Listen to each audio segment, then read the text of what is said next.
Bonsoir à tous. La vidéo d'aujourd'hui est sur une médecine, une plante enseignante que j'utilise et je partage dans l'espace d'un cercle sacré depuis presque 3 ans, toutes les semaines. Donc j'organise une cérémonie par semaine et c'est une cérémonie du cacao sacré. Donc c'est là et la plante de laquelle on va parler.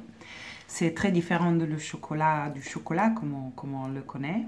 Donc le cacao cérémonial est un cacao qui est produit, cultivé déjà et après travaillé et produit d'une façon très spécifique qui permet à tous les composants de la plante de rester intacts.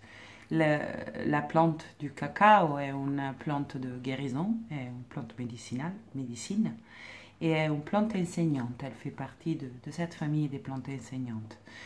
Donc, ça veut dire qu'elle va à donner un enseignement pendant qu'on voyage avec elle. Elle travaille principalement sous le chakra du cœur, donc sous l'ouverture et la guérison du cœur, et sous le troisième œil, donc l'ouverture à les dimensions subtiles de l'existence. Était considérée une divinité depuis des milliers d'années, était une des majeures divinités de la cosmologie maya. Et est une plante à l'esprit féminin, donc elle travaille sur l'aspect féminin de l'être, à différence d'autres plantes comme l'ayahuasca, le San Pedro et des autres plantes enseignantes. L'action du cacao est très douce et très profonde, mais elle n'impose pas un voyage, donc elle n'est pas un psychotrope, ne nous laisse pas, comment dire, perdre la perception du temps et de l'espace, bien que dans un état méditatif profond quand même, cela peut se produire, mais justement facilite le voyage intérieur et rend beaucoup plus accessible la capacité qu'on a de descendre à l'intérieur de nous-mêmes et d'écouter tout le monde qui existe à l'intérieur de nous-mêmes. Donc, il est principalement, comme pour le travail subtil sur le chakra du cœur, l'ouverture du chakra du cœur, il facilite ce passage de guide de l'intellect au cœur. Donc, il nous reconnecte à l'écoute du cœur, à sa guidance, à les réponses contenues dans le cœur, qui sont très souvent très différentes de celles qu'on se donne avec l'intellect, à la perception du cœur. Le cœur, il perçoit, il connaît l'unité de toutes choses, connaît la justesse de chaque expérience, de chaque aspect de l'être, ombre et lumière. Donc il y a cette oui inconditionnel qu'on rencontre quand on se reconnecte au cœur. Et pendant mes cérémonies, je guide un voyage à travers des mots canalisés qui changent à chaque fois, bien que le sentier qu'on utilise, ça peut être à peu près le même. Donc on passe à travers tous les chakras. Et ce que la plante fait à travers moi est d'inviter à une prise de conscience d'un niveau plus profond, de où nous sommes dans notre vie par rapport à certaines thématiques, de quoi avons-nous besoin, quelle densité a besoin d'être transmutée et facilite pendant l'espace du cercle de la cérémonie du voyage, facilite la transmutation justement de cette densité-là. L'espace du cercle est un espace habité, un espace sacré à l'intérieur duquel on appelle les éléments, les directions, nos guides, des maîtres ascensionnés, des archanges. Je travaille beaucoup avec Michael et des autres, et des déesses, des archétypes du féminin. Évidemment, l'esprit du cacao. Donc, il y a des personnes qui ont des expériences de percevoir tactilement la présence de ces êtres, de ces esprits, de ces êtres de lumière. Et leur présence, une fois qu'on les invite à nous aider dans ce processus de transmutation, devient justement un facteur actif pour se libérer de certaines choses, pour revenir à la vision du cœur, à la conscience de notre pouvoir de créer, à la conscience du non-physique, de la dimension non-physique de l'être que nous sommes. Donc nous sommes beaucoup plus que cet corps et notre intellect et nos cinq sens. Il y a une dimension vaste de l'être qui est une dimension non physique, à laquelle cependant on peut se connecter, faire l'expérience pendant qu'on est encore incarné dans ce corps physique. Et cette connexion avec le niveau non physique de l'être, en fait, cette communication, cette connexion est tout le temps en train de se passer, mais notre perception peut passer à côté de cela. Donc, une fois qu'on devient consciente de cette connexion, de ce dialogue, de cette unité avec la dimension non physique de l'existence, avec la source de toutes choses, notre expérience de vie change complètement. Notre perception de qu'est-ce que c'est la vie change complètement. Notre conscience de ce qui est possible change complètement. C'est étend énormément, s'élargit. Ça inclut ce que l'intellect perçoit comme l'impossible, le miraculeux, ou le très difficile, ou très rare. Voilà. Et donc, la médecine du cacao, elle nous invite en voyage et nous amène à voir au-delà de notre intellect les différentes profondités de l'être et à trouver là-dedans une guidance qui est bien plus juste de celle de l'intellect.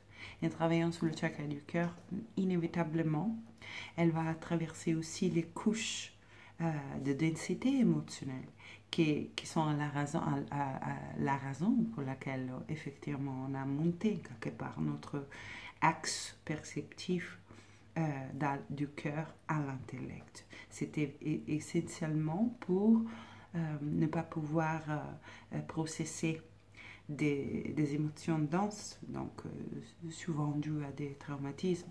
Et c'est une façon que l'être humain a de se donner la sensation d'un contrôle de l'expérience de la vie quand il l'aperçoit dangereuse et hors du contrôle.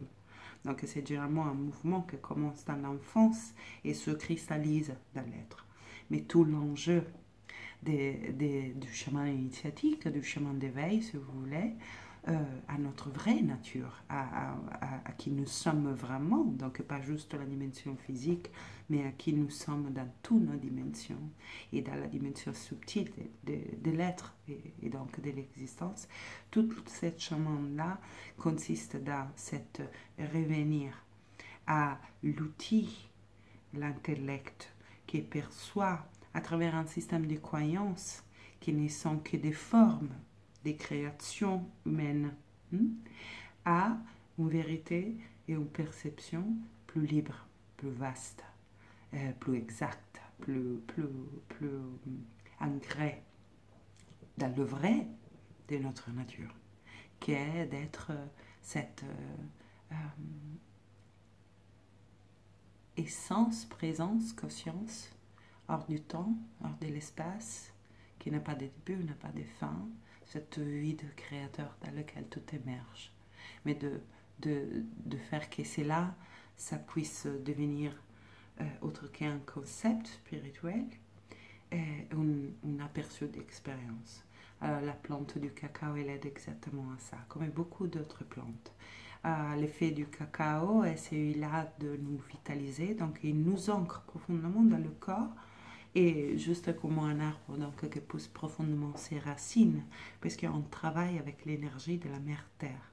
Donc, elle nous ancre et en même temps, grâce à cet ancrage, elle traverse tout notre système et en dévoilant au-delà des couches de résistance, une vérité plus profonde jusqu'à toucher à la vibration essentielle de l'être qu'on est. Donc, selon d'où nous sommes par rapport à les problématiques que nous rencontrons ou à les blocages, à les résistances que nous portons en nous et pour chacun les siens, pendant le voyage, on rencontrera quelque chose plutôt qu'un autre. Pour quelqu'un, le premier chakra, donc la connexion vraiment à le monde de la matière, du corps, de la survie, à les instincts de survie, et donc aussi la relation à l'argent, ça sera pendant le voyage le plus difficile à faire circuler dans son potentiel. Et le cacao, il va montrer où nous sommes par rapport à différentes thématiques tout en même temps facilitant un nettoyage, une réouverture. Évidemment, dans la mesure qu'on se laisse porter. Parce que, comme je disais, c'est une plante qui ne s'impose pas. L'invitation est profonde, est un voyage profond, mais elle est très douce et délicate dans son approche. Donc, ça reste dans nos mains combien on se laisse porter une profondeur. Et pour quelqu'un d'autre, peut être l'espace du cœur, celui-là où il rencontre des émotions qui ont besoin de se libérer. Et donc, pendant le voyage, il y a aussi des libérations émotionnelles. Ou alors, le voyage, il peut aller dans la rencontre avec la densité et la lumière. Et le plus souvent, le voyage est la rencontre des deux à l'intérieur de nous. Et c'est justement cette coexistence accueillie dans l'amour inconditionnel qui la rencontre avec nous-mêmes représente. Dans ça, il y a une guérison déjà. Donc, quand on arrive après à l'espace du cœur, il y a l'entrée vraiment dans le temple sacré à l'intérieur de nous. Et à chaque cérémonie, dans cet espace, on fera des choses différentes. La cérémonie est statique, les personnes sont assises et c'est guidé par des mots et des sons. Le son des bols, le son du tambour, vos sons si vous avez des instruments, mais mon invitation est vraiment, à différence d'une différente utilisation du cacao, à le voyage intérieur, à la descente en soi. Guidé, donc il y a un conteneur quelque part, la proposition de quelque chose qui vous porte, et il y a des moments où ces mots que je canalise, ils seront exactement pour vous. Des autres moments, non. Et donc, il n'y a pas une obligation à suivre le flux des mots. Mais juste une possibilité qui est là, sous laquelle on peut se brancher et débrancher selon là où vous amène votre voyage, parce que vous restez les maîtres de ce voyage. Et voilà, 3 ans, le cacao m'a fait des cadeaux immenses. Et c'est vraiment mon cœur d'enfant qui travaille avec elle. C'est là qui peut pleurer de joie à toucher un arbre, ressentir cet échange d'amour inconditionnel entre nous et la nature.